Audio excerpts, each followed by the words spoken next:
सबके होश तब उड़ गए जब माँ सरस्वती ने यह कहकर माँ लक्ष्मी को श्राप दे दिया कि भगवान विष्णु तुमसे सबसे अधिक प्रेम करते हैं और इसी श्राप के कारण माता लक्ष्मी को पृथ्वी पर तुलसी के रूप में जन्म लेना पड़ा।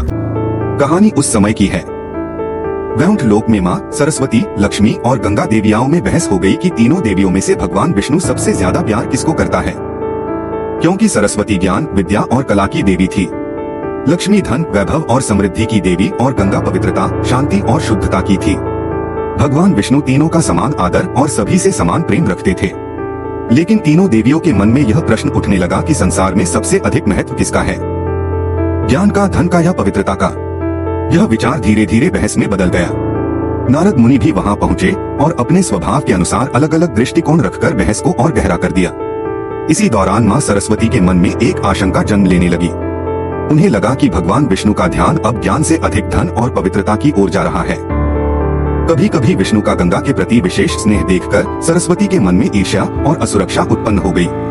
उन्हें लगा कि ज्ञान का महत्व कम होता जा रहा है। जब सरस्वती ने इस विषय पर माँ लक्ष्मी से समर्थन चाहा तो लक्ष्मी ने किसी का पक्ष नहीं लिया और शांत रहने का प्रयास किया। लेकिन यही शांत रहना ही माँ सरस्वती को धोखे जैसी लगी। क्रोध और भावनाओं में बहकर उन्होंने लक्ष्मी को श्राप दे दिया कि तुम वैकुंठ छोड़कर पृथ्वी पर पौधा रूप में जन्म लोगी। और इसी श्राप के कारण कहा जाता है कि धरती पर माता लक्ष्मी ने तुलसी का रूप धारण किया। यह श्राप सुनकर लक्ष्मी दुखी हुई, लेकिन उन्होंने उसे शांत भाव से स्वीकार किया।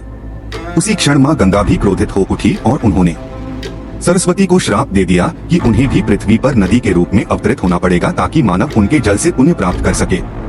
जब विष्णु जी को इस संपूर्ण तनाव का पता चला तो उन्होंने मधुरता से समझाया कि ज्ञान, धन और पवित्रता तीनों का संतुलन ही सृष्टि को चलाता है। कोई भी शक्ति अकेले पूर्ण नहीं होती। धन और ज्ञान दोनों का मूल्य है, पर ज्ञान बिना धन का सही उपयोग नहीं कर सकता और धन बिना ज्ञान उपयोगी नहीं रहता। इसीलिए दोनों का संतुलन आवश्यक है।